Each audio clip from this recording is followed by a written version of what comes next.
ज्ञानतिमिरान्धस्य ज्ञानाञ्जनशलाकया चक्षुरुन्मीलितं येन तस्मै श्रीगुरवे नमः। वाञ्छाकल्पतरुभ्यश्च कृपा सिन्धुभ्य एव च पतितानां पावनेभ्यो वैष्णवेभ्यो नमो नमः। नमो ॐ विष्णुपादाय राधिकायै प्रियात्मने श्रीमद् भक्ति वेदांत नारायण इति नामिने श्री कृष्ण लीला कथने सुदक्षम औदार्ये माधुर्ये गुणैश्च युक्तम वरं वरेण्यं पुरुषं महान्तं नारायणं स्वां शिरसा नमामि। श्री चैतन्य मनोभीष्टं स्थापितं येन भूतले स्वयं रूपा कदा मह्यं ददाति स्वापदान्तिकम्। श्री कृष्ण चैतन्य प्रभु नित्यानंद श्री अद्वैत गदाधर श्रीवासादि गौर भक्त वृंद। हरे कृष्णा कृष्णा कृष्णा हरे हरे, हरे राम राम राम हरे हरे।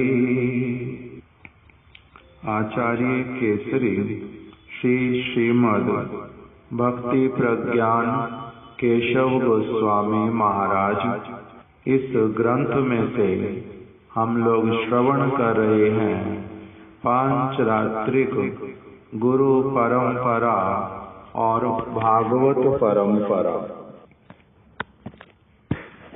इसी के अंतर्गत हम लोगों ने कल श्रवण किया था कि प्रत्येक गौड़ीय वैष्णव अपने को रूपानुग कहने में गर्व का अनुभव करता है।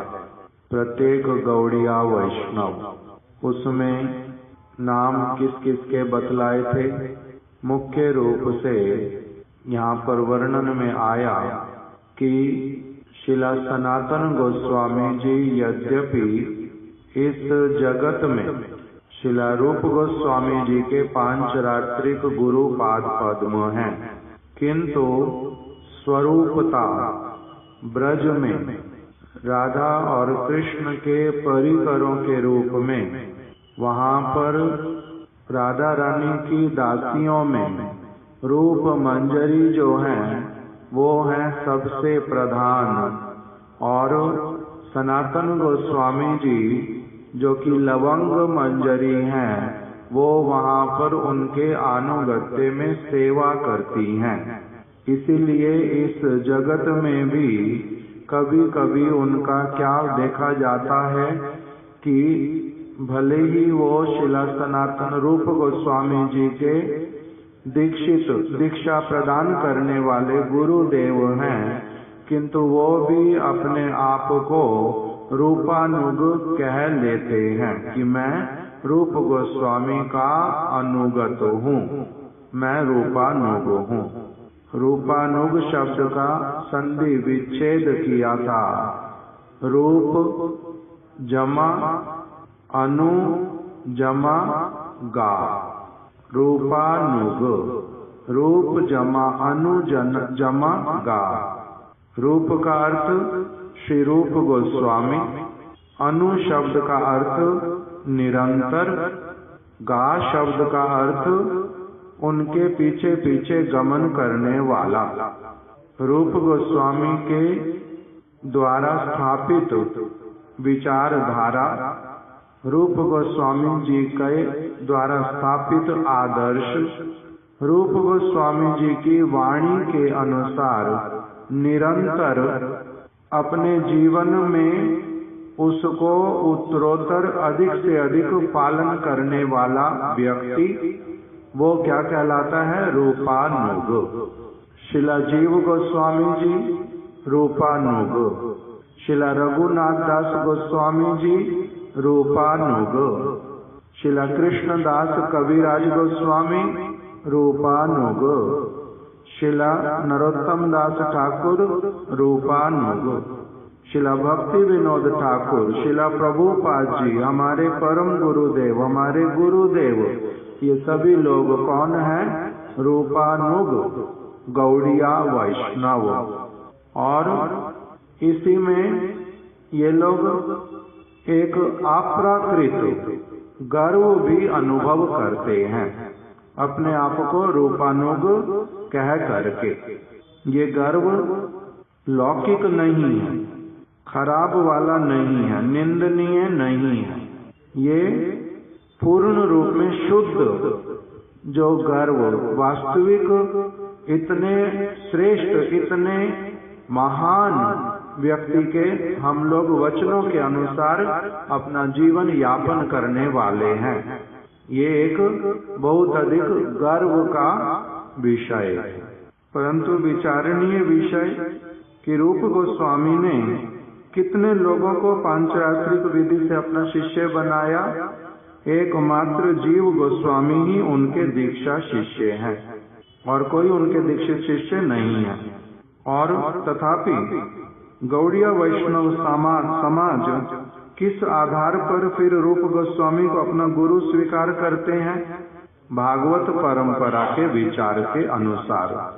जीव गोस्वामी जी रूप गोस्वामी के केवल पांचरात्रिक शिष्य नहीं हैं, भागवत परंपरा में भी उनके शिष्य हैं, क्योंकि उन्होंने केवल उनसे मंत्र नहीं लिए, केवल शुद्ध भक्ति की कुछ शास्त्रीय बातें नहीं सुनी, उनसे पूर्ण रूप में ब्रज भक्ति के जो समस्त भाव उनको भी पूर्ण रूप में प्राप्त किया।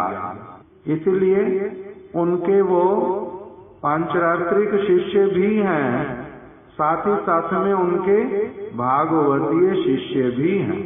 स्वयं श्री रूप गोस्वामी वो भी श्री चैतन्य महाप्रभु के दीक्षित शिष्य नहीं हैं, किंतु तब भी उनको क्या कहा जाता है? श्री चैतन्य मनोभीष्टम। श्री चैतन्य महाप्रभु के मन के अभीष्ट को पूर्ण करने वाले, महाप्रभु के अत्यंत प्रिय। महाप्रभु ने उनको पूर्ण रूप में अपने हृदय में प्रवेश करने दिया, अथवा अपने हृदय को पूर्ण रूप में उनको दर्शन करा दिया, पूर्ण रूप में। इसलिए वो श्री चैतन्य महाप्रभु के अंतरंग परिकर, अंतर में गमन करने का जिनको महाप्रभु ने पूर्ण रूप में अधिकार दे दिया।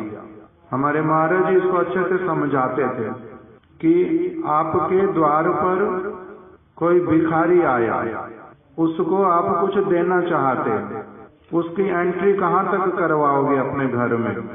फिर आपके यहाँ पर पोस्टमैन आया पोस्ट देने के लिए, उसका घर में कहाँ तक प्रवेश, उसके बाद में आपके यहाँ पर इलेक्ट्रिशियन आया, उसका आपके घर में कौन कौन से स्थान पर प्रवेश, किस चीज को हाथ लगा सकता, किस चीज को ले सकता है।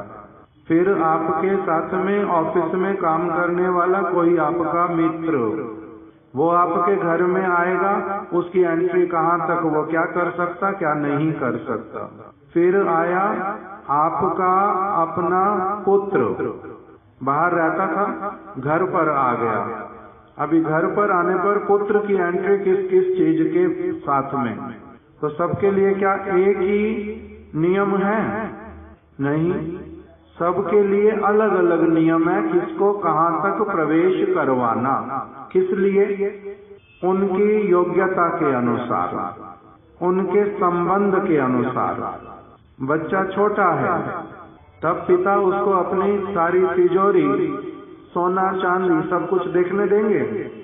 बच्चा छोटा है, अभी अपना ही है, सारा कुछ उसके लिए ही है, किंतु होने पर भी उसको उस समय सब कुछ देखने देंगे?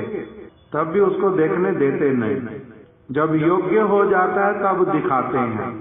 तो अंतरंग मतलब अपने अंतर हृदय में पूर्ण रूप में जिनको प्रवेश करने के लिए पूरा अधिकार दे दिया, उनकी कैसी योग्यता होएगी? वो योग्य भी होंगे या नहीं होंगे?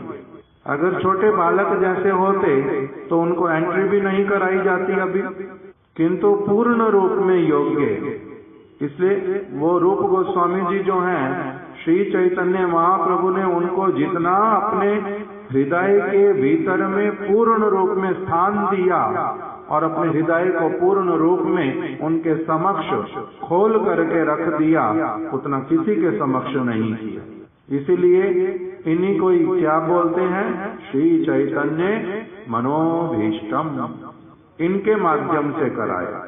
तो इसलिए ये स्वयं भले ही श्री चैतन्य महाप्रभु के दीक्षित शिष्य नहीं है, किंतु दीक्षित शिष्य नहीं होने पर भी शिष्य वास्तविक रूप में जिसको कहते हैं, ये उनके वो है जहाँ पर गुरु और शिष्य का वास्तविक जो संबंध है वो पूर्ण रूप में प्रतिफलित होता है। ऐसे वाला इनका संबंध। इसलिए जब एक व्यक्ति रूप गोस्वामी जी का ठीक ठीक रूप में अनुगमन करे तो उसी से ही अपने आप से क्या हो जाता है?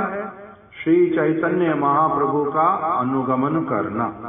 तो इसलिए जो सारे रूप गोस्वामी जी के विषय में, सनातन गोस्वामी जी के विषय में, अथवा पहले हम जो सारे भक्तों का सुन करके आए हैं बातें, इन सब का एक ही आधार है और वो क्या है? भागवत परंपरा। भागवत परंपरा के आधार पर ही श्री रूप गोस्वामी श्री चैतन्य महाप्रभु के शिष्य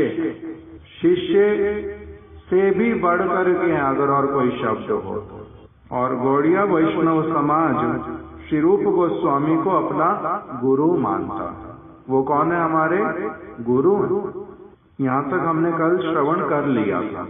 अब हम लोग थोड़ा सा जो रह गया विषय उसको अभी आगे श्रवण कर रहे हैं। श्रील कृष्णदास कविराज गोस्वामी के पांचरात्रिक दीक्षा गुरु कौन हैं?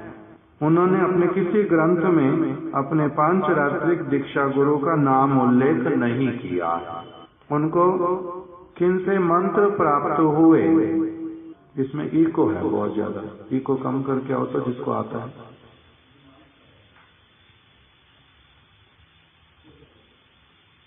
श्रील कृष्णदास कविराज गोस्वामी जी, अब ठीक है, श्रील कृष्णदास कविराज गोस्वामी, उनके पांचरात्रिक गुरु के विषय में कोई भी बात उन्होंने नहीं लिखी। उन्होंने कोई बात नहीं लिखी है।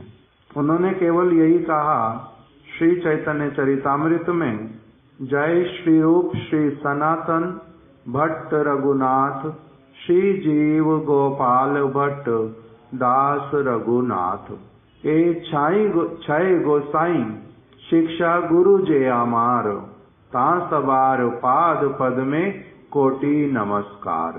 कि ये जो वृंदावन के 6 गोस्वामी हैं, उन्होंने ही ये नाम दिया षड गोस्वामी, कविराज गोस्वामी ने।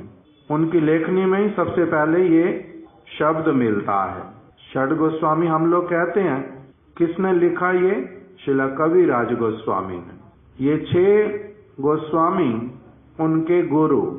कौन से वाले गुरु? उन्होंने स्वयं लिख दिया, ए छाई गोसाई शिक्षा गुरु जे आमार। ये मेरे कौन है? शिक्षा गुरु हैं। ता सवार पाद पद में कोटि नमस्कार। मैं इन सबके चरण कमलों में करोड़ों करोड़ों बार अपना प्रणाम करता हूँ। इस प्रकार से वर्णन किया। तो इसलिए यहाँ लिखा कि शिला कृष्णदास कविराज गोस्वामी के पांचरात्रिक दीक्षा गुरु कौन है? उन्होंने अपने किसी ग्रंथ में अपने पांचरात्रिक दीक्षा गुरु का नाम उल्लेख नहीं किया है। उन्होंने श्री चैतन्य चरितामृत में अपने शिक्षा गुरुओं के नामों का उल्लेख किया है। यही छाए गुरु शिक्षा गुरु जे आमार, ता सबार पाद पद में कोटि नमस्कार। और उन्होंने श्री चैतन्य चरितामृत के प्रत्येक अध्याय के अंत में लिखा है। श्री चैतन्य चरितामृत बहुत विस्तृत ग्रंथ, उसमें 3 खंड। पहले का नाम आदि लीला, दूसरे का नाम मध्य लीला, तीसरे का नाम अंत्य लीला। आदि मध्य अंत्य लीला। आदि लीला में 17 अध्याय, मध्य लीला में 27 और फिर 27 न भूल बोलता हूँ, पहले तो 14 है जो हमने प्रिंट किया था, 14 और फिर 11 या फिर पता नहीं, कुल मिलाकर के कितने हैं सुंदर प्रभु? 27। आदि लीला में 17, ये मेरे को निश्चित है। 25, 14 और 11, वही हम लोगों ने 2 खंडों में प्रिंट किया था, तो इसलिए 14 और 11 वो हो गए। मध्य लीला में 25 अध्याय और फिर अंत्य लीला में 20 अध्याय। कितने हो गए कुल अध्याय? 17, फिर 25, फिर 20, 20 और 25 45, 45 और 7 हुए 52, 52 और 10 62, 62 अध्याय। और सभी अध्यायों को जहाँ पर संपूर्ण किया, वहीं पर उन्होंने क्या लिखा? उन्होंने सभी अध्याय में लिखा, श्री रूप रघुनाथ पदे जार आश, चैतन्य चरितामृत कहे कृष्णदास। 62 बार एक ही चीज को रिपीट किया, एक ही बात को। श्री रूप रघुनाथ पदे जार आश, मतलब श्री रूप और रघुनाथ के चरण कमलों में जिनकी समस्त आशा है कि वही मेरी क्या करेंगे? अभिलाषा को पूर्ण करेंगे, वही मुझे संपूर्ण रूप में स्वीकार करेंगे, वही संपूर्ण रूप में मेरे को राधा कृष्ण की महाप्रभु की सेवा में शुद्ध रूप से नियुक्त करेंगे, वही मुझे अपना सचमुच में अनुगत के रूप में स्वीकार करेंगे। इसका नाम होता मैं आशा करता हूँ। श्री रूप रघुनाथ पदे जार आश। हमारे महाराज जी कहते थे, यद्यपि इसमें 2 नाम हैं केवल, कौन से? श्री रूप रघुनाथ पदे, किंतु इसमें नाम 2 होने पर भी हमारे महाराज जी बोलते थे इसका अर्थ है रूप गोस्वामी से लेकर के रघुनाथ दास गोस्वामी के बीच में जो सारे नाम उन्होंने पहले लिख दिए, वो एक साथ में। क्या लिखा था पहले? जय श्री रूप श्री सनातन भट्ट रघुनाथ, श्री जीव गोपाल भट्ट दास रघुनाथ, हे छाई गोसाई शिक्षा गुरु जे आमार। ये 6 मेरे शिक्षा गुरु हैं। तो इसलिए जब समाप्त किया प्रत्येक उनके परिच्छेद को, उस प्रत्येक परिच्छेद के अंत में क्या लिखा? श्री रूप रघुनाथ पद, मतलब श्री रूप पहला नाम ले लिया और दास रघुनाथ अंत वाला ले लिया। इसका मतलब A to Z सभी 6 के 6 नाम एक साथ में उन्होंने बोल दिए। इस प्रकार से हमारे महाराज जी वर्णन करते थे कि उन्होंने 6 के 6 गोस्वामियों के लिए ही कहा। हमारे गुरुदेव फिर बोलते थे 6 गोस्वामियों का कहने पर भी विशेष रूप में उनका जो अनुराग और पूर्ण अनुगत्य वो किसके लिए है?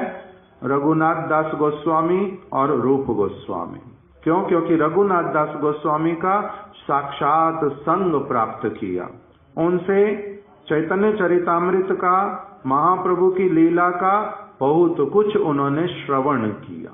इसलिए 2 मुख्य, ये 6 गोस्वामियों में से भी जो ये नाम मुख्य कविराज गोस्वामी ने एक विशेष आधार पर ही ऐसा लिख दिया है। ये 6 नाम केवल मात्र अच्छे से प्यार को बनाने के लिए ऐसा लिख दिया?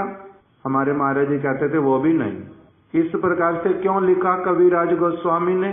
क्योंकि सबसे पहले इन 6 में से रूप गोस्वामी वृंदावन पहुंचे थे। दूसरे स्थान पर सनातन गोस्वामी पहुंचे थे। जय श्री रूप श्री सनातन भट्ट रघुनाथ तीसरे जो आकर के उनसे मिले थे, पहले उनका नाम श्री रघुनाथ भट्ट गोस्वामी। श्री जीव गोस्वामी चौथे थे जो वहां आकर के सम्मिलित हुए। पांचवें स्थान पर फिर आए श्री गोपाल भट्ट गोस्वामी और फिर छठे नंबर पर आए श्री रघुनाथ दास गोस्वामी। तो जैसे जैसे वृंदावन में ये लोग आए थे, उसी समय क्या हुआ, उसी के आधार पर ये वाला नाम का इस प्रकार से विवरण। जय श्री रूप श्री सनातन भट्ट रघुनाथ श्री जीव गोपाल भट्ट दास रघुनाथ। रघुनाथ दास गोस्वामी सबसे बाद में आए। क्यों? क्योंकि वो महाप्रभु के साथ में रहते थे पुरी में। महाप्रभु अप्रकट हुए, इसलिए वो सबसे अंत में वहां पर पहुंचे। जीव गोस्वामी जी जब वृंदावन पहुंचे, महाप्रभु उस समय इस जगत में प्रकटित थे। इसीलिए श्रीला नित्यानंद प्रभु ने उनको आदेश दिया कि उन्होंने कहा, मैं अभी नवद्वीप से जगन्नाथपुरी जाऊंगा श्री चैतन्य महाप्रभु के पास में। किंतु नित्यानंद प्रभु ने उनको क्या कहा कि नहीं, आप यहाँ से सीधा जाओगे वाराणसी और वहां से जाओगे फिर वृंदावन। महाप्रभु ने आप लोगों के लिए स्थान दिया है, कौन सा? वृंदावन। रूप गोस्वामी को, सनातन गोस्वामी को, इसलिए आपको वहीं पर जाना है। गोपाल भट्ट गोस्वामी जी जब वृंदावन आए, तब भी महाप्रभु जगन्नाथपुरी में प्रकटित थे, किंतु उनके लिए भी निर्देश था कि जब तुम्हारे माता पिता अप्रकट हो जाएंगे, तब तुम अपना यहाँ से कावेरी के तट से, श्रीरंगम से, तो आप सीधे कहाँ पर जाना? वृंदावन। तो वो भी वृंदावन आए थे सीधे, महाप्रभु के पास में पुरी में नहीं गए। तो ये इनका क्रम। जय श्री रूप श्री सनातन भट्ट रघुनाथ श्री जीव गोपाल भट्ट दास रघुनाथ, इस क्रम से ये लोग यहाँ पर आए थे वृंदावन में। तो कविराज गोस्वामी ने क्या कहा कि ये मेरे 6 शिक्षा गुरु हैं, किंतु उनके दीक्षा गुरु का नाम का उल्लेख कहीं पर भी नहीं किया। हम लोगों का देवानंद गौड़िया मठ से जो श्री चैतन्य चरितामृत प्रकाशित हुआ, उसकी भूमिका में नाम लिखा हुआ कि शिला भक्ति वेदांत वामन गोस्वामी महाराज जी ने वो भूमिका लिखी है। उसमें लिख करके रखा कि यद्यपि उनके दीक्षा गुरु का नाम मिलता नहीं है, किंतु अलग अलग लोग अलग अलग बातें बोलते तो हैं।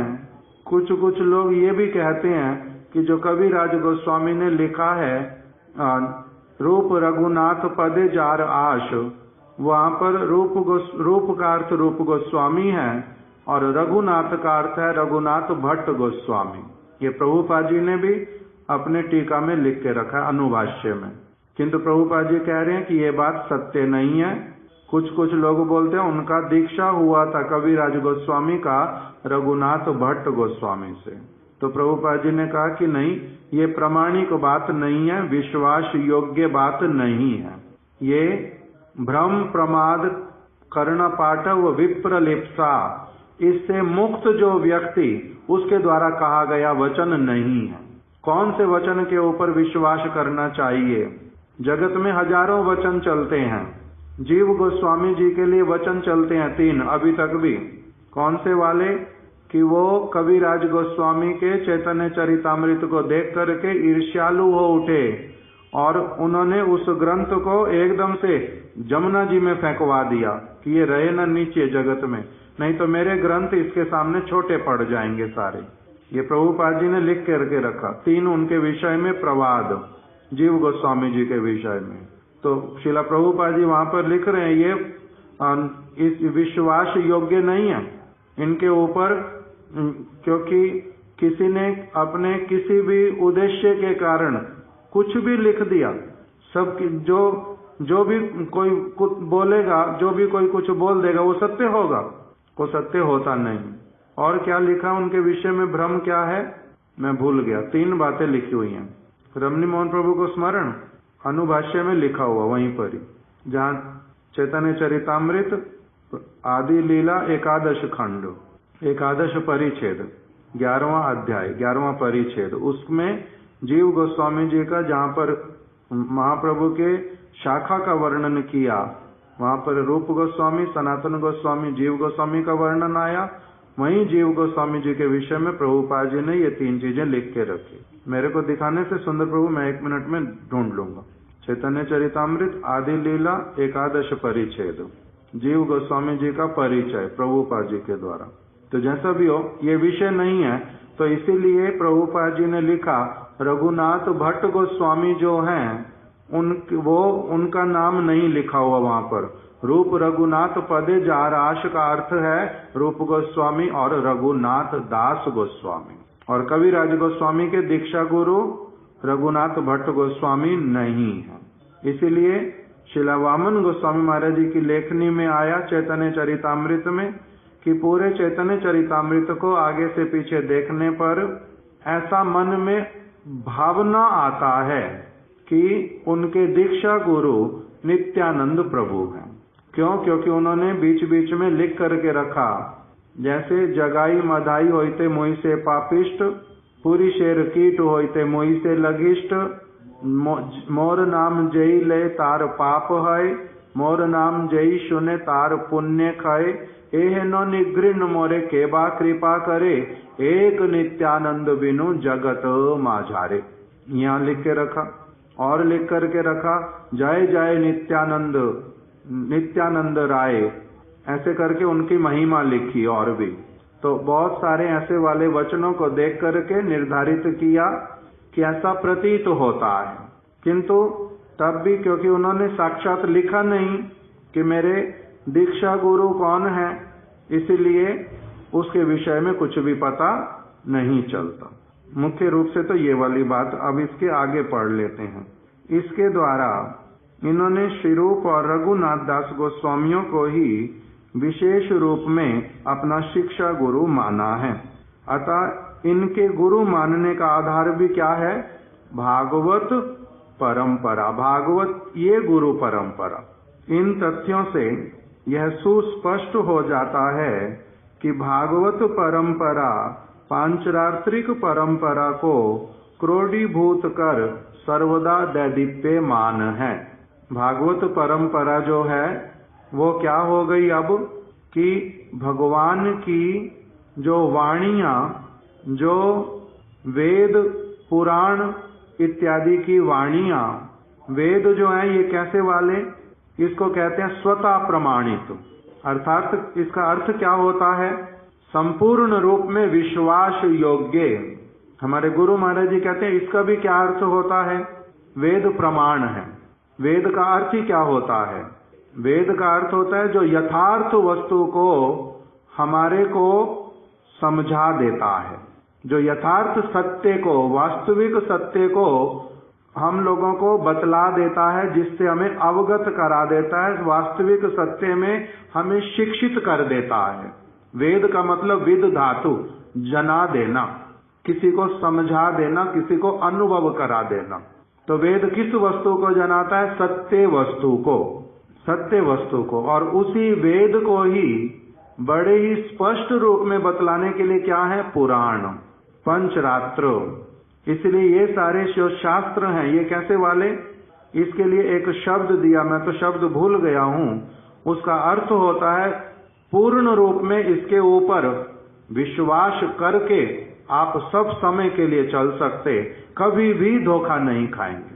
पूर्ण रूप में विश्वास करके। केशव प्रभु उनसे ले लो, जो उनको प्रसाद भी दे दो। धीरू प्रभु मेरे वहां से जो 1-2 में उनको प्रसाद दे दो।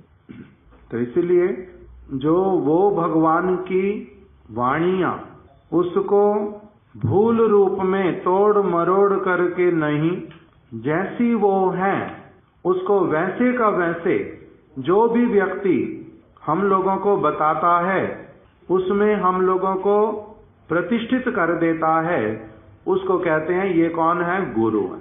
भागवतीय परंपरा में, पांचरात्रिक परंपरा में भी वास्तविक रूप में उन्हीं को ही गुरु कहा जाता है, जो उस वस्तु के साथ में मेरा क्या कराते हैं? नित्य संबंध, उसी में मेरा प्रवेश। ये व्यक्ति कैसे हैं? भ्रम प्रमाद विप्रलिप्सा कर्ण पाटव से ऊपर। वेद की वाणियों के साथ में, पंचरात्र की वाणियों के साथ में, भागवत पुराण इत्यादि के वाक्यों के साथ में कभी भी किसी भी प्रकार से खेल करने वाले नहीं, अर्थात उसमें अपनी तरफ से कुछ जोड़ने और कुछ हटाने वाले नहीं, कुछ छिपा करके बोलने वाले, कुछ स्पष्ट रूप में बोलने वाले नहीं। जो परम सत्य को ही परिवेषण करते हैं उनको कहते हैं गुरु। कुछ छिपाते नहीं। हमारे गुरु महाराज जी इस विषय में बड़े सतर्क और बहुत जोर देकर के बार बार बोलते हैं कि जो भी इन सारी चीजों में कुछ मिलाता है अथवा घटाता है उसका बहुत बड़ा दोष होता है। भगवान उससे रुष्ट होते हैं, भगवान उसको अभिशाप देते हैं। जैसे उदाहरण स्वरूप, एक बार श्रील स्वामी महाराज जी से उनके किसी शिष्यों ने वृंदावन में मॉर्निंग वॉक करते करते, रिकॉर्डिंग है उसकी, मॉर्निंग वॉक करते करते उनसे कहा कि Prabhupada, in Vrindavan everybody chants Radhe Radhe Radhe Radhe Radhe Radhe, can we chant Radhe Radhe, can we chant Radhe Radhe? तो श्रील स्वामी महाराज जी ने उत्तर दिया, there is no harm in chanting Radhe Radhe, there is no harm in chanting Radhe Radhe, but we are devotees of Shri Chaitanya Mahaprabhu, better we should stick to Hare Krishna. क्या कहा उन्होंने? उनके शिष्य ने पूछा कि प्रभुपाद, वृंदावन में सभी लोग राधे राधे राधे राधे एक दूसरे को कहते हैं, तो क्या हम लोग भी राधे राधे कह सकते ना नहीं कह सकते? उन्होंने उत्तर क्या दिया कि सब राधे राधे कहने में किसी प्रकार का कोई भी असुविधा नहीं है, कोई परेशानी नहीं है। राधे राधे तो ये तो राधा रानी का नाम है, तो इसमें क्या परेशानी है, क्या खराबी है इसमें? राधे राधे कहने में कोई भी खराबी नहीं है, किंतु हम लोग श्री चैतन्य महाप्रभु के अनुगत हैं, इसीलिए वो सब समय जप करते थे हरे कृष्णा, तो इसलिए हम लोगों को भी क्या करना चाहिए? हरे कृष्ण ही कहना चाहिए। अब उनके शिष्य ने एक ग्रंथ लिखा, एप्रिशिएटिंग श्री वृंदावन धाम। शिष्य का नाम है महानिधि महाराज। उन्होंने वृंदावन की महिमा लिखी। एप्रिशिएटिंग वृंदावन धाम मतलब वृंदावन धाम की जो बहुत अधिक जो वस्तुएं जो मेरे को अपने हृदय में बड़ी आनंद देती हैं, उन सब का मैं वर्णन कर रहा हूँ। तो उन्होंने वर्णन किया कि यहाँ पर सभी लोग राधे राधे राधे राधे बोलते हैं, तो मेरे को इसमें बड़ा आनंद आता है और मैं भी राधे राधे ही सब समय कहता हूँ। तो उसमें साथ में जोड़ दिया कि प्रभुपाद जी से उनके एक शिष्य ने वृंदावन में प्रश्न किया था कि यहाँ पर क्या कर सकते हैं, वृंदावन में सभी राधे राधे बोलते हैं, तो क्या हम राधे राधे बोल सकते हैं? तो उन्होंने क्या उत्तर दिया था कि राधे राधे बोलने में कोई आपत्ति नहीं है। यहीं तक उस वाक्य को समाप्त कर दिया, उसके आगे का लिखा ही नहीं। तो इस प्रकार से लिख दिया जो, तो स्वामी महाराज जी की पूरी बात को कहा गया या नहीं कहा गया? कहा गया या नहीं कहा गया? नहीं कहा गया पूरी बात को, सिर्फ वहां तक लिख दिया कि राधे राधे कहने में कोई आपत्ति नहीं है। उन्होंने किंतु जो कहा आगे, किंतु हम लोग चैतन्य महाप्रभु के अनुगत, हमें हरे कृष्ण पे स्टिक रहना चाहिए, ये उन्होंने छोड़ दिया ग्रंथ में, ये उन्होंने छोड़ दिया। मैंने उनको पूछा एक दिन कि ये रिकॉर्डिंग में ये वाला है, आपने ये वाला किया? तो कहते ओ यू फाउंड इट आउट, इतना कह के छोड़ दिया बस, और कुछ आंसर नहीं किया। तुम्हें मिल गया, तुमने देख लिया दोनों चीजों को। कहते कौन देखता है? इस बात को क्या कहते हैं? शास्त्र की बात को, गुरु की बात को, जो वेद वाक्य के समान है, जिसमें कहीं पर भी कुछ भी अपना मत जिसमें नहीं लगाना चाहिए, जिसमें छिपाना, उसमें कुछ और करना, उसको किसी और तरह से प्रेजेंट करना, उसको दोष माना जाता है कि ऐसे नहीं करते। इसलिए फिर क्या आ जाता है कि ऐसे वाले जो व्यक्ति करते हैं, उन्होंने गलत नहीं लिखा जितना लिखा है, किंतु उनके वचन पूर्ण रूप में विश्वसनीय नहीं है। अब विश्वसनीय नहीं बनते वचन। बहुत सारे वचन सत्य होने पर भी, एक आधी चीज बीच में रह जाने पर भी वो कैसे वाली स्थिति में लाके खड़ा करते हैं चीजों को कि उनके सारे वचनों पर हम रिलाई नहीं कर सकते। रिलाई नहीं कर सकते मतलब उसके ऊपर अपना विश्वास स्थापित पूर्ण रूप में नहीं कर सकते। गुरु के वचनों में विश्वास कैसा होता है? गुरु के वचनों में विश्वास होता है अटूट। गुरु उस प्रकार के होते हैं जो इस प्रकार के नहीं होते, उनका वचन कभी भी इस प्रकार का नहीं होता। तो इसलिए ये जो सारी चीजें ये गुरु के लक्षणों में आता है कि वो कैसे वाले होते हैं, उनके वचन कैसे होते हैं। इसलिए गुरु मुखा पद्मा वाक्या चित्ते ते करिया एक क्या आर ना करियो मने आशा। यदि मेरे को गुरु के वचनों में ऐसा होगा कि वो आधा ठीक लिखते हैं आधा कुछ और लिखते हैं, तो गुरु मुखा पद्मा वाक्या मेरा कब होएगा? मेरे तो संशय होएगा, और उस संशय के कारण मेरी तो असुविधा है बहुत बड़ी। गुरु के वचनों में संशय होने से मेरा तो क्या होगा आगे? इसका मतलब भगवान के वचनों में संशय आ जाएगा, मैं तो मंत्र सिद्ध होंगे नहीं, मेरी शिक्षा ठीक वाली नहीं होएगी। उसमें क्या रह गया? कुछ छिपावट वाला रह गया, कुछ अपने मन की मिलावट वाला रह गया, तो वो गड़बड़ हो जाती है। इसीलिए शास्त्र के वचन में, गुरु के वचन में कभी भी अपना इस प्रकार का मंतव्य नहीं लगाते। तो इसलिए जो भागवत परंपरा और पांचरात्रिक परंपरा, पांचरात्रिक परंपरा में भी जो गुरु पाद पद्म हैं वो किस प्रकार के होते हैं? इसी प्रकार के शास्त्र वचनों में दृढ़ विश्वास युक्त, कृष्ण तत्व वेत्ता, कृष्ण के तत्व को पूर्ण रूप में जानने वाले, अनुभव करने वाले, उसमें निष्णात, पूर्ण रूप में निपुण। तो इसलिए भागवत परंपरा जो है वो पांचरात्रिक परंपरा को क्रोडीभूत करके सर्वदा दैदीप्यमान है। क्रोडीभूत मतलब अपने भीतर में समा करके रखने वाली। जो इन तथ्यों को अनदेखा कर श्री बलदेव विद्याभूषण, श्री भक्ति विनोद ठाकुर, श्री सिद्धांत सरस्वती ठाकुर के रूपानुगत्व और गुरु प्रणाली पर कटाक्ष करते हैं, वे निश्चय ही श्री चैतन्य महाप्रभु के घोर विरोधी हैं। ये लोग चैतन्य महाप्रभु की सेवा करने वाले नहीं हैं।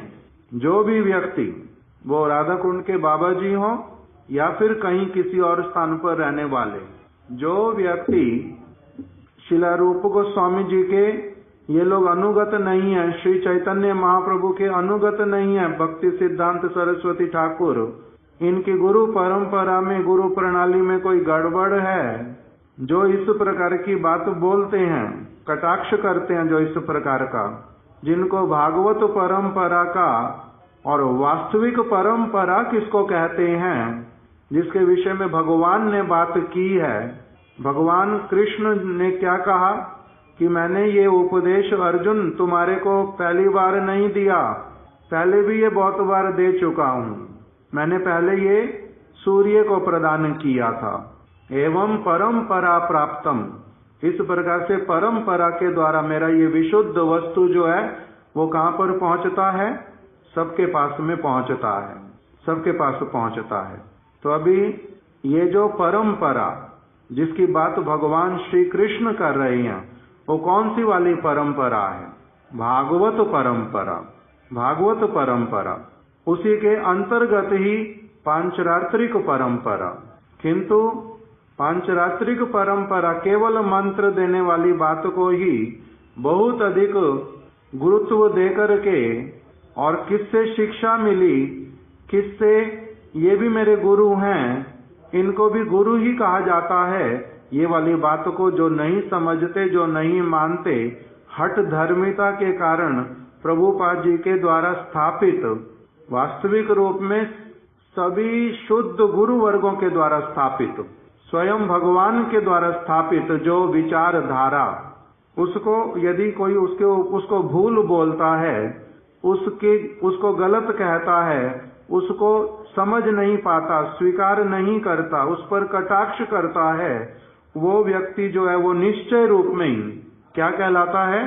श्री चैतन्य महाप्रभु का घोर विरोधी, भगवान का ही विरोधी। उसमें उनको पता चलता नहीं जो उन्हीं को ही मैं क्या कर रहा हूँ, कष्ट दे रहा हूँ, उन्हीं के ही जो भक्त लोग हैं उन्हीं को ही मैं कष्ट दे रहा हूँ। वास्तविक रूप में वो भगवान के वचनों के विरुद्ध बोल रहे हैं, तो भगवान के ही तो विरोधी हुए। भगवान के ही घोर विरोधी। और अपने आप को क्या कहते हैं? हम भगवान के भक्त हैं, हम लोग जो हैं गुरु परंपरा को ठीक से जानते, इनकी परंपरा ठीक नहीं है। एक व्यक्ति के कितने हाथ हैं? 2 हाथ हैं। खाना कितने हाथ से खाता है? खाना कितने हाथ से खाते हैं? 1 हाथ से खाते हैं। दूसरा वाला हाथ कहता है कि जो ये वाला हाथ है ये किसी काम का नहीं। जिस हाथ से खाना नहीं खाते, खाना खाने वाला हाथ अगर दूसरे हाथ को बोले कि ये वाला हाथ ये किसी काम का ही नहीं, इससे तो खाना नहीं खाते, तो ये हाथ किसी काम का है या नहीं है? अगर ये वाला हाथ कहे जो खाना खाते हैं जिससे कि दूसरे वाले हाथ को काट के फेंक दो, किसी काम का ही नहीं है, तो ठीक होगा? दर्द होगा ना? नहीं होगा। ये हाथ में जो सबसे छोटी वाली अंगुली है, इसके द्वारा कोई काम नहीं किया जाता, किसी काम की नहीं है। इसको क्या करो? निकाल करके फेंक दो। जब इसको कोई काटेगा तो हाथ में दर्द होगा ना? नहीं होगा? होगा। तो इसी प्रकार से भगवान के अंग प्रत्यंग हैं बहुत प्रकार के। उनमें से जो अंग वास्तविक रूप में वो पूरी तरह से जुड़े हुए हैं, उनको कहना कि ये वाले अंग जो हैं बेकार के, तो इसका अर्थ क्या है? उनको ना भगवान का दर्शन होता, ना भगवान के अंगों का दर्शन होता, और ना उसकी उपयोगिता समझ आती। इसीलिए उनको क्या कह रहे हैं? ये उन्हीं को ही कष्ट पहुंचाने वाले। जैसे महाप्रभु ने मायावादियों के विषय में कहा, प्रकाशानंद सरस्वती के विषय में बोला, वो मायावादी कि वो बेटा प्रकाशानंद बोशे वाराणसी थे, वाराणसी में बैठता है वो प्रकाशानंद, और वो क्या कहता है? मेरा रूप नहीं है, मेरे गुण नहीं है, मेरा अलग से अस्तित्व नहीं है, उसका अस्तित्व और मेरा अस्तित्व एक ही है। वो बेटा ए रकम बखाने, इस प्रकार से वो व्याख्या करता है सब लोगों के सामने। एक तरफ से क्या कहता है? अहम ब्रह्म अस्मि, हम ब्रह्म हैं, हम उसमें मिलेंगे, हम वास्तविक रूप में बहुत शक्तिशाली व्यक्ति हैं, अभी तो हम माया के चंगुल में, किंतु मुक्त हो जाएंगे तो हम क्या बनेंगे? ब्रह्म बन जाएंगे। एक तरफ से ब्रह्म को मानता है। ये कैसे वाला इसका विचार?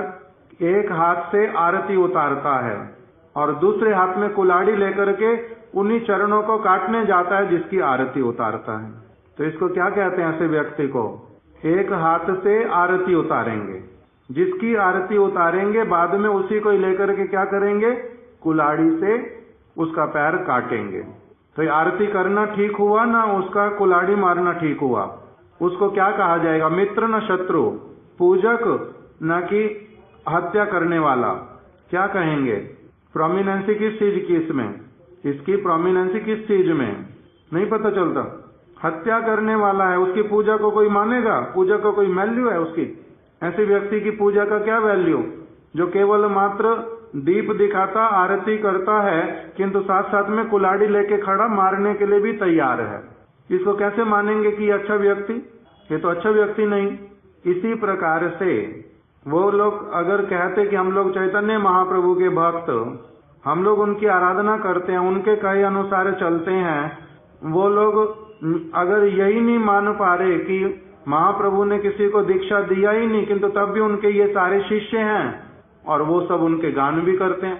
सनातन गोस्वामी जी को भी मानते हैं, स्वरूप दामोदर जी को भी मानते हैं, सभी को मानते हैं कि वो महाप्रभु के वास्तविक भक्त हैं, किंतु प्रभुपाद महाप्रभु के वास्तविक भक्त नहीं है, ये भी साथ साथ में बोलते हैं।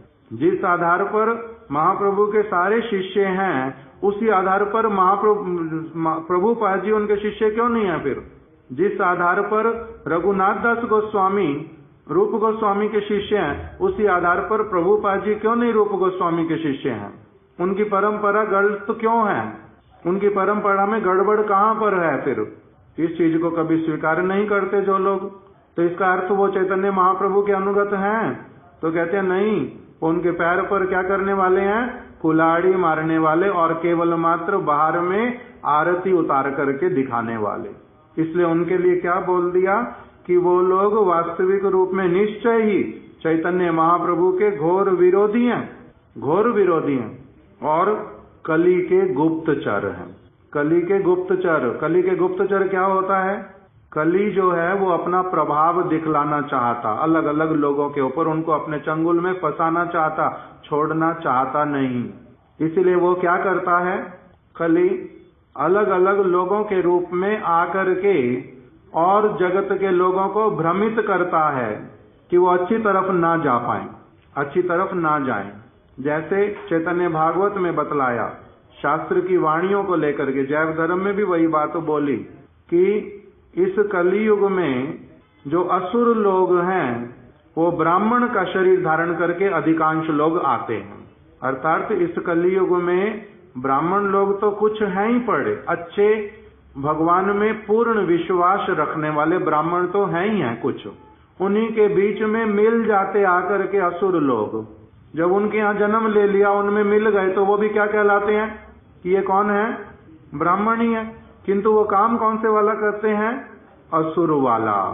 इसी प्रकार से ये भक्त कौन, चैतन्य महाप्रभु के भक्त तो हैं ही पड़े शुद्ध वाले, उसी में आकर के मिल जाते बहुत सारे असुरों वाले स्वभाव वाले भी लोग, कली के गुप्तचर जो, वही फिर क्या करते हैं, ब्राह्मण समाज के ऊपर कलंक वाला काम करते हैं। इसलिए उनको क्या कहते हैं, ये कली के गुप्तचर हैं, कली के ही गुप्तचर, महाप्रभु के घोर विरोधी। ये महाप्रभु का सर्वत्र जयगान होगा, महाप्रभु के हरि नाम संकीर्तन को सारे लोग लेंगे और उसी में ही क्या करते हैं, फिर टांग अड़ाते हैं कि उनको उल्टा उनके अविश्वास उनमें उत्पन्न कराते हैं, अच्छी वस्तु के प्रति भी उनको क्या करते हैं, अविश्वास उत्पन्न कराते हैं। और जिनका भाग्य होता खराब वो इन कली के गुप्तचरों के हाथ में पड़ते हैं। जैसे कल एक हमारी श्यामा रानी दीदी की बातें सुन रहा था कुछ, उसमें वो बोल रही हैं कि उनसे किसी ने प्रश्न किया कि आप जब शिला नारायण गोस्वामी महाराज जी के पास आने लगे तो इस्कॉन में आपको लोगों ने आपत्ति नहीं की? तो कहती आपत्ति की अच्छे से, सिर्फ मेरे लिए नहीं, जो मेरे से पहले भी लोग मेरे गुरु भाई जाते थे उनके प्रति भी आपत्तियां की बड़ी सारी, मेरे बाद में भी लोगों के लिए आपत्ति करते ही रहे कि उनके पास कोई नहीं जाए, नारायण महाराज जी के पास कोई ना जाए, नारायण महाराज के ग्रंथ मत पढ़ो, नारायण महाराज से एसोसिएट मत करो, ये सारा कुछ हुआ। तो कहते हैं कि उसके कारण उन्होंने फिर प्रश्न किया कि क्या कारण थे कि इस्कॉन के जीबीसी अथॉरिटीज सारे देश विदेश में सन्यासी निषेध क्यों करते थे, ये कारण पूछा। निषेध तो ये वाला पूछा नहीं, उसमें पूछा कि वो लोग लोगों को क्या कह करके मना करते थे। तो उन्होंने क्या कहना शुरू किया कि ये प्रभुपाद जी से अलग बातें बतलाते हैं, इनके ग्रंथ और प्रभुपाद जी के ग्रंथों में अंतर है, ये कुछ कुछ सहजिया वाली बातें बतलाते हैं। इस प्रकार से एक जो पूर्ण रूप में प्रभुपाद जी के विचारों के साथ 100% सेम, उस व्यक्ति के ऊपर उन्होंने लेबल लगाना क्या शुरू कर दिया कि वो प्रभुपाद जी के विचारों से अलग हैं, वो प्रभुपाद जी को मिनिमाइज करते हैं, वो कुछ सहजिया वाली बातें बतलाते हैं, राधा कृष्ण की भक्ति की गूढ़ बातें बतलाते हैं जो प्रभुपाद नहीं बतलाते थे। तो उन्होंने ये सारा प्रोपोगेंडा किया। तो फिर उस व्यक्ति ने प्रश्न किया कि ये प्रोपोगेंडा सत्य है ना मिथ्या? तो श्यामा रानी दीदी ने कहा बिल्कुल मिथ्या, बिल्कुल मिथ्या प्रोपोगेंडा है।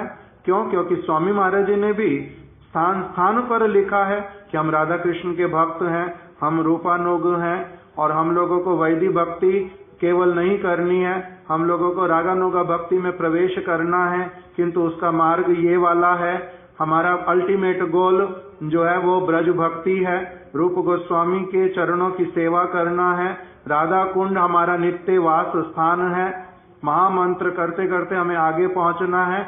उन्होंने सारा कुछ इस प्रकार से वर्णन किया है। तो इसलिए इनका प्रोपोगेंडा फॉल्स है, इनका प्रोपोगेंडा बिल्कुल फॉल्स है। तो वो कहते हैं कि आप इन लोगों को फिर दोष देते हैं या नहीं देते कि इन्होंने जो फॉल्स प्रोपोगेंडा किया है ये खराब लोग हैं, दोषी लोग हैं? तो उन्होंने आंसर किया कि नहीं, मैं नहीं मानती कि ये खराब लोग हैं, ये दोषी हैं, ये भी नहीं मानती हूँ। किस लिए?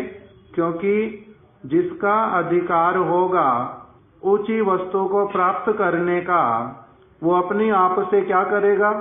उसका इस फॉल्स प्रोपोगेंडा में विश्वास होएगा नहीं, वो पहले सत्य वस्तु को देख के अनुभव करेगा और फिर अपना डिसीजन लेगा। जिसका क्या होगा, ऊंची वस्तु को समझने का अधिकार होगा, योग्यता होगी। उसके भी तो अपने कर्म है ना पीछे से, जो उसको फोर्स करेंगे किसकी बात सुननी, किसकी बात नहीं सुननी, इनकी बात मिथ्या है या इनकी बात सत्य है। उसके अपने पीछे से जो वो कर्म लेके आ रहा है, जो सिंसियरिटी लेके आ रहा है, वो भी उसको बहुत अधिक सहायता करेगी। तो इसीलिए इनको इनका फॉल्ट क्यों कहूं कि मैं इनका फॉल्ट है, ये अगर समझ ही नहीं पा रहे। मेरे को इतना समझ आता है कि इनका कॉन्शियसनेस का जो क्लैरिटी है, डेवलपमेंट है, वो उस लेवल पर पहुंचता ही नहीं है। इसीलिए ये जहां तक चीज को समझ के बैठ जाते, वहीं तक कई फॉल्स प्रोपोगेंडा करते हैं। और फिर इनके कह रही सिर्फ मैं नहीं, बहुत सारे लोगों ने उस प्रोपोगेंडा को माना ही नहीं, और बहुत सारे लोगों ने गुरुदेव का संग किया है, किंतु उनके फॉल्स प्रोपोगेंडा को मानने वाले लोग ना हो। कहती ऐसा भी नहीं है, बहुत सारे लोगों ने उनके फॉल्स प्रोपोगेंडा को भी माना, और वास्तविक जो गुरुदेव के ग्रंथ, जो कि स्वामी महाराज जी के ग्रंथों के सप्लीमेंट हैं, कॉम्प्लीमेंट्री हैं उसके, उन्हीं विचारों को उल्टा और अच्छी तरह से बताने वाले हैं, उन सारी चीजों से वो लोग वंचित रह गए। तो अब किसका दोष है, किसका दोष निकला वास्तविक रूप में? फिर जो फॉल्स प्रोपोगेंडा में फंस जाएगा, उसका अपना भी कर्म का दोष, इसीलिए वो वहीं पर टिकेगा।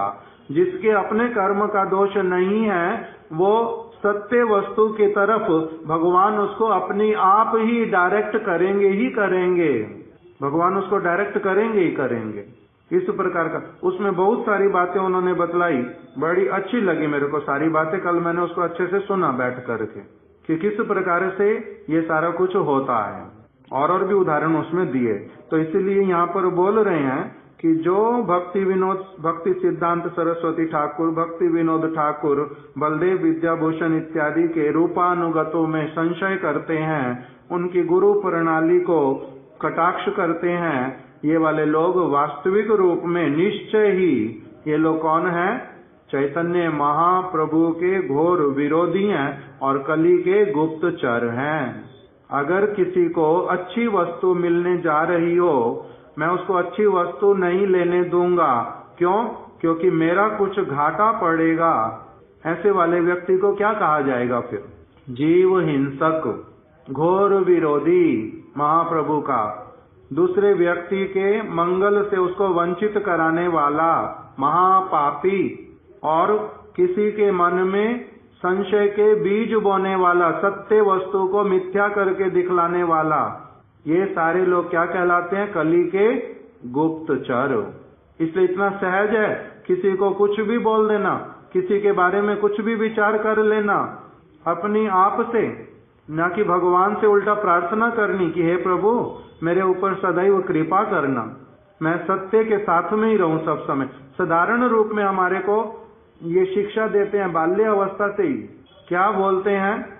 हम चले नेक रास्ते पे हमसे। इसमें एक ऐसा वाला वचन आता है, भूल कर भी कहीं कोई भूल होना ना, वो तो सारा कुछ आता है।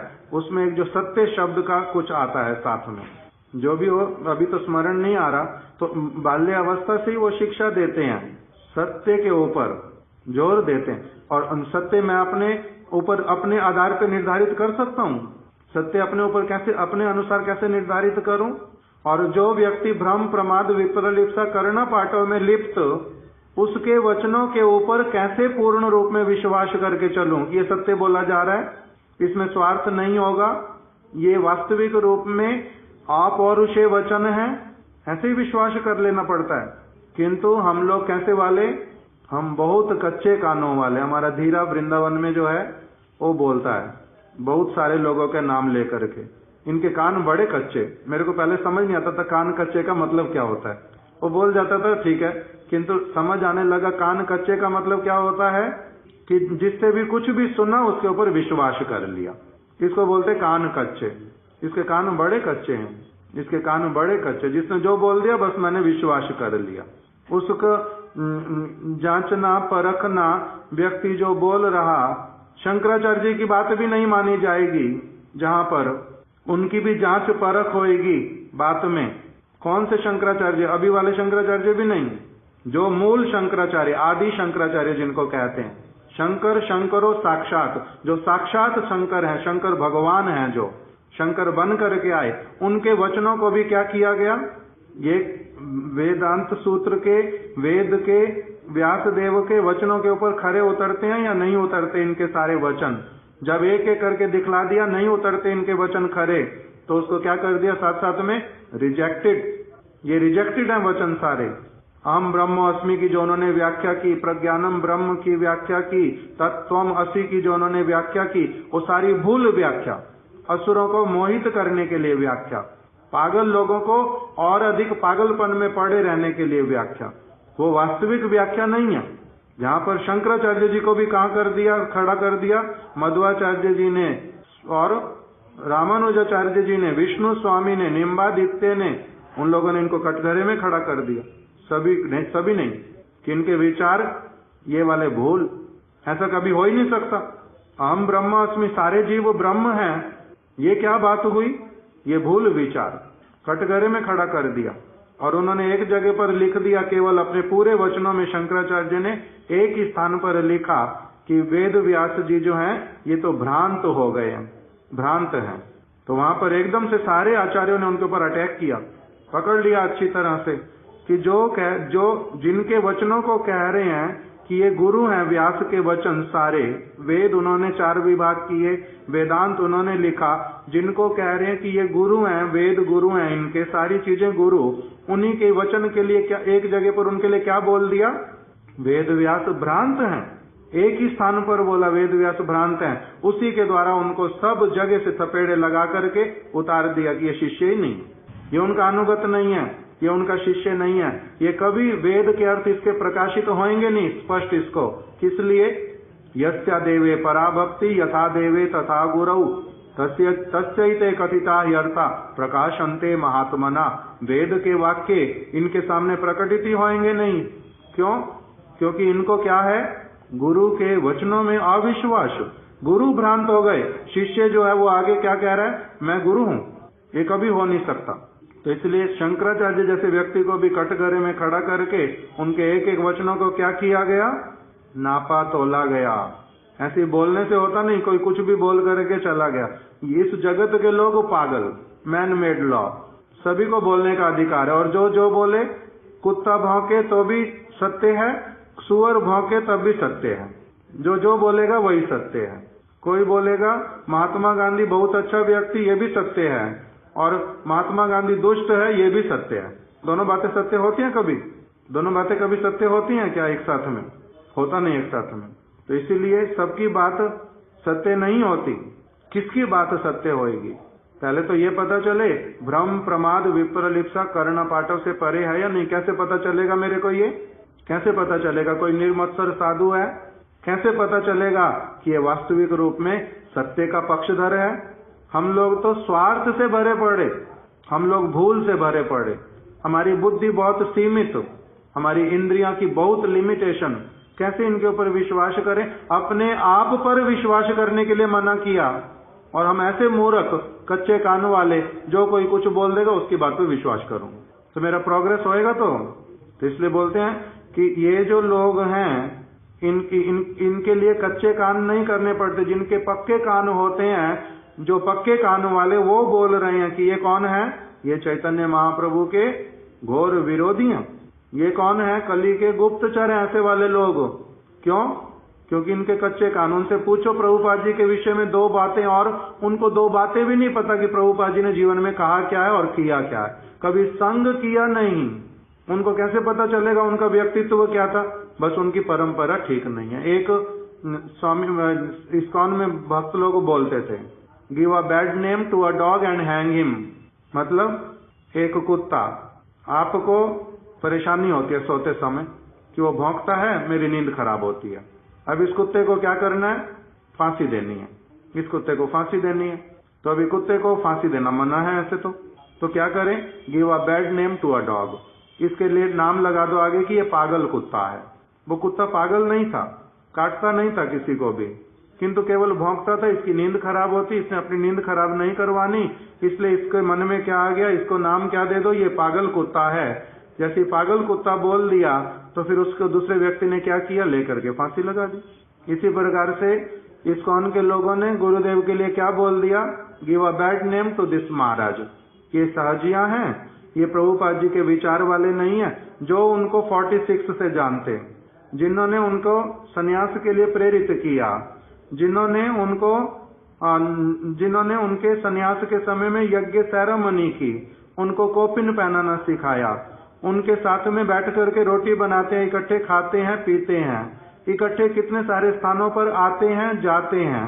उनके पास महाप्रभु के विग्रह वो उन्होंने हमारे गुरुदेव को दे दिए, और उसके बाद में वही गुरुदेव के पास में सब समय आना जाना करते हैं।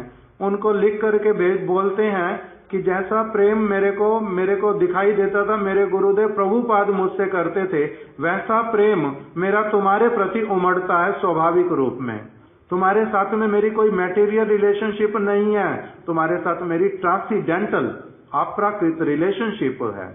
जिनके पास जो उनको लेने के लिए सबसे पहले एक अकेले व्यक्ति एयरपोर्ट पे उनको स्वागत करने के लिए गए कि आप इतनी आयु में भगवान का प्रचार करने गए, आपके लिए मेरा हृदय गदगद करता है।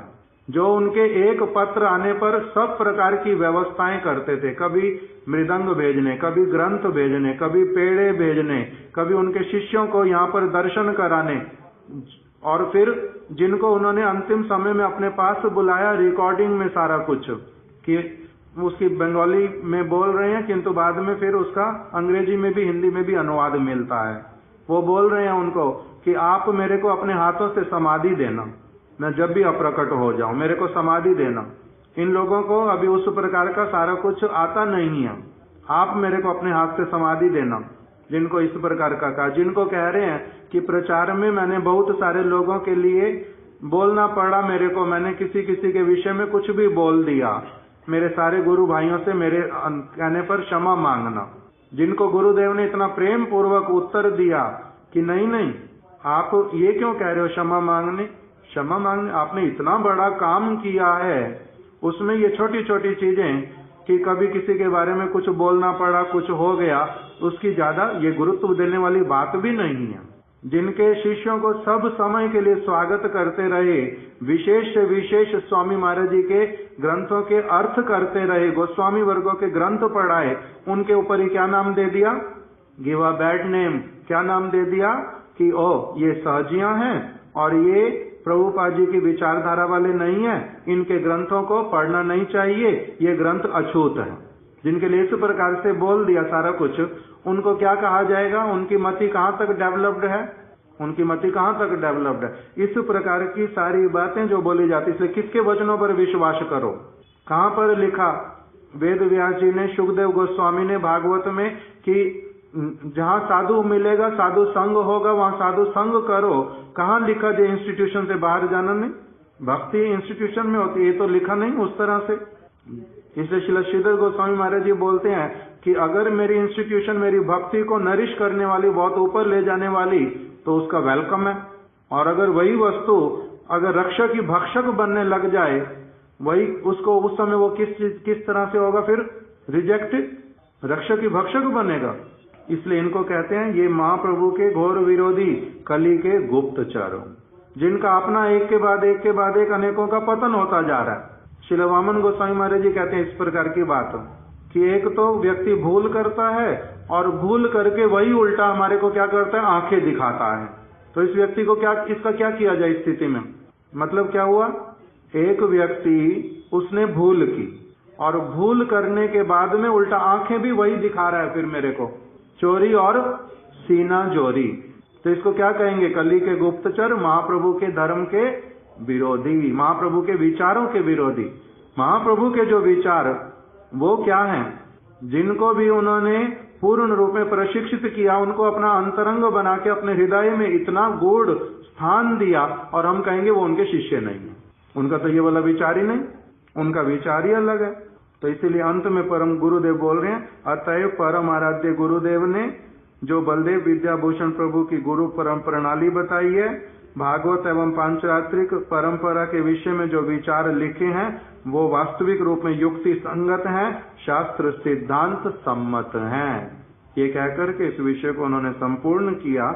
इस विषय में अब हमारे एक दो बातें जो हम बीच में छोड़ आए थे वो हम कल अब चर्चा करेंगे और कल इस विषय को संपूर्ण कर लेंगे। वाञ्छाकल्पतरुभ्यश्च कृपा सिन्धुभ्य च पतितानां पावनेभ्यो वैष्णवेभ्यो नमो नमः।